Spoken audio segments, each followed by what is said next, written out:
आपका बहुत बहुत स्वागत है इकोनॉमिक्स हिंदी विथ मैथ में। तो आज हम करने वाले हैं इस वीडियो में 10.3 यानी सरकारी बजट के उद्देश्य क्या क्या होते हैं। सरकारी बजट तो हमने पढ़ लिया था फर्स्ट, इसके पार्ट 1 में।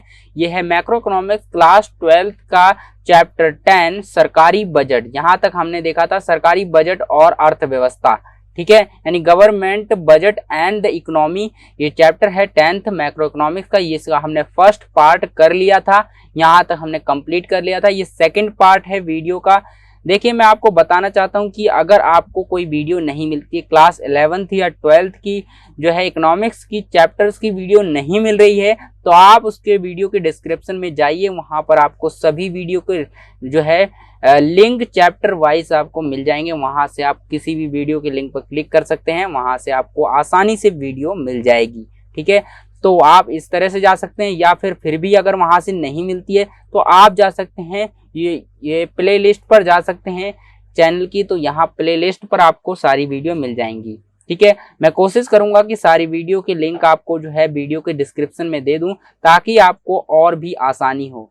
तो चलिए शुरू करते हैं आज की वीडियो। देखते हैं 10.3 सरकारी बजट के उद्देश्य यानी ऑब्जेक्टिव ऑफ गवर्नमेंट बजट क्या होते हैं, यानी उद्देश्य क्या होता है। हमने सीख लिया कि सरकारी बजट होता क्या है, सरकारी बजट कौन कौन बनाता है, क्या क्या होता है इसमें, ये किस प्रकार का दस्तावेज होता है, ये सारी चीजें हमने पता कर ली, फर्स्ट वीडियो में हमने देखा था। अब देखिए, सरकारी बजट जो बनाया जाता है उसका उद्देश्य क्या होता है, यानी आखिर हम बजट बनाते ही क्यों हैं। तो सबसे पहला पॉइंट आता है यहाँ पर बजट बनाने के लिए संसाधनों का पुनः वितरण करने के लिए। बजट इसलिए बनाया जाता है ताकि संसाधनों का पुनः वितरण किया जा सके, यानी आर्थिक सामाजिक और राजनीति नीतियों का सीधा जो है परिणाम होता है। तो इसमें क्या होता है कि संसाधनों का पुनः वितरण कर सकते हैं। क्या होता है, इसको पुनः वितरण कर सकते हैं। तो सबसे पहले आ गया पुनः वितरण कर सकते हैं, कर रियायतों या आर्थिक सहायता दे सकते हैं। इसीलिए हम बजट बनाते हैं ताकि हमें पता चल जाए कि हमें कितना पैसा मिला है। सरकार बजट किस लिए बनाती है, इसलिए बनाती है कि सरकार को पता चल जाए कि उसको कर के माध्यम से कितना पैसा मिला है और कितनी आर्थिक सहायता दी है उसने, ठीक है। कर रियायतें कितनी दी हैं, आर्थिक सहायता कितनी दी है और इससे कर कितना मिला, ये सारी चीजें पता चल जाए।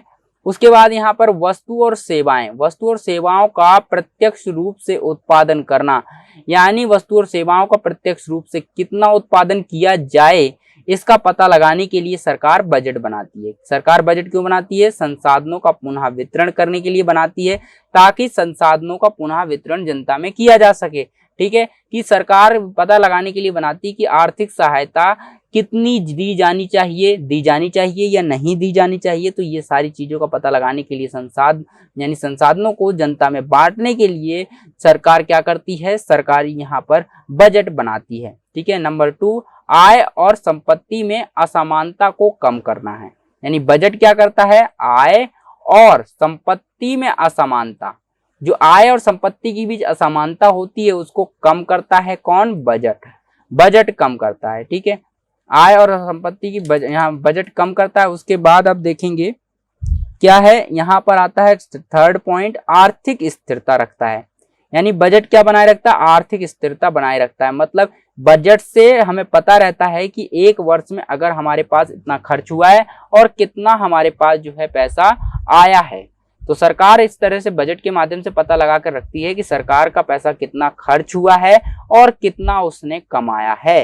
तो इस तरह से पिछले वर्षों के साथ तुलना करके वह इसका अध्ययन कर सकती है। इसलिए आर्थिक सहायता यानी आर्थिक स्थिरता बनाए रखती है। अगर आर्थिक स्थिरता नहीं बनती है तो सरकार के पास इसके जो है इसको पता चल जाता है सरकार को कि आर्थिक स्थिरता नहीं है, तो उसके भी उपाय हम आगे इस वीडियो में पढ़ेंगे, उसके भी उपाय होते हैं, ठीक है। तो यहाँ पर इकोनॉमिक स्टेबिलिटी होती है। उसके बाद देखिए नंबर 4 आता है सार्वजनिक उद्यमों का प्रयोग। यहाँ पर अगर देखिए सार्वजनिक उद्यमों का प्रयोग का मतलब होता है कि हमें क्या करना है, सरकार के पास अब पैसा आ रहा है और सरकार को अब पैसा कहाँ पर यूज करना है। तो सरकारी सार्वजनिक उद्गमों का प्रयोग करती है सरकार, इसलिए करती है ताकि जो है समाज कल्याण किया जा सके। अगर मान लीजिए एक निजी क्षेत्र है, वह अगर जो है उद्योग लगाएगा तो वो अपने केवल फायदे के लिए लगाएगा और किसी के लिए नहीं लगाएगा। अगर उसका फायदा नहीं होगा तो उद्योग नहीं लगाएगा। लेकिन सरकार क्या करती है, सरकार का काम होता है फायदा कमाना, नहीं होता फायदा कमाना, बहुत कम होता है। लेकिन सरकार का मेन उद्देश्य होता है कि वह ज्यादा से ज्यादा लोगों का कल्याण कर सके, भला कर सके, सस्ते में वस्तुएं एवं सेवाओं को उपलब्ध करा सके। ठीक है, इसलिए सार्वजनिक उद्गमों का प्रयोग करना होता है और ये बजट के माध्यम से हमें पता लगता है। उसके बाद आता है पॉइंट नंबर 5 है आर्थिक विकास।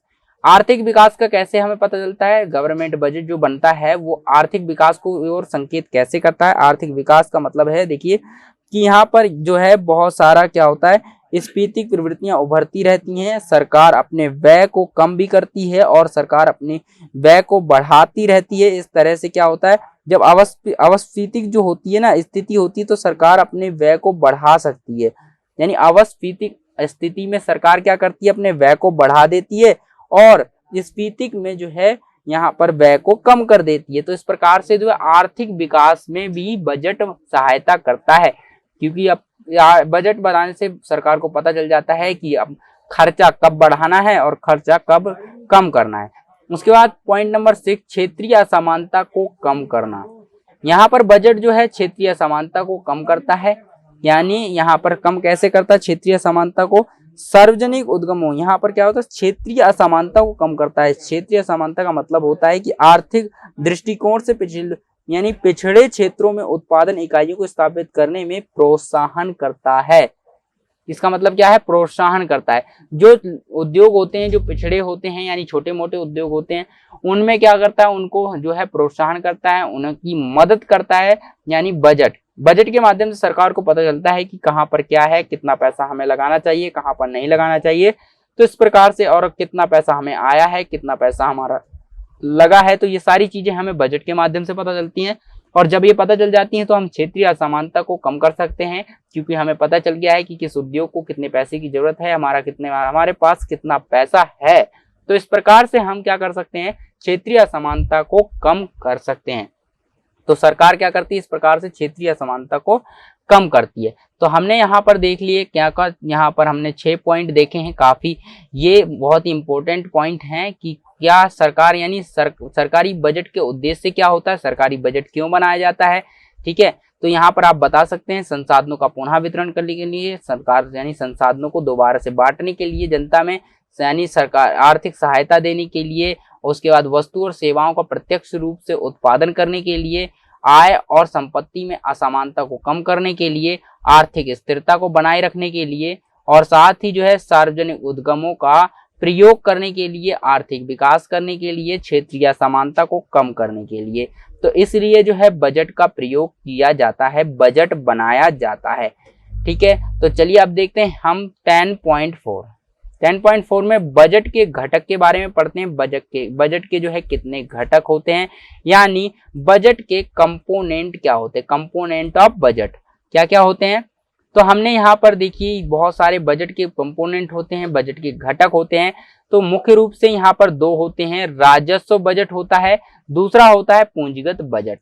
राजस्व बजट के अंदर 2 भाग होते हैं, राजस्व प्राप्ति होती है, एक राजस्व प्राप्ति होती है, एक राजस्व व्यय होता है। यानी राजस्व बजट बनता है एक, और पूंजीगत बजट बनता है। 2 प्रकार से सरकार जो है बजट बनाती है। बजट के घटक हैं ये, बजट के 2 घटक होते हैं। बजट 2 प्रकार से बनाया जाता है, पहला होता है राजस्व बजट, दूसरा होता है पूंजीगत बजट। अब यहाँ पर राजस्व बजट को भी 2 भागों में बांट दिया गया है, पहला राजस्व प्राप्ति जो भी प्राप्ति होगी, और दूसरा है हमारे राजस्व व्यय जो भी खर्चा होगा।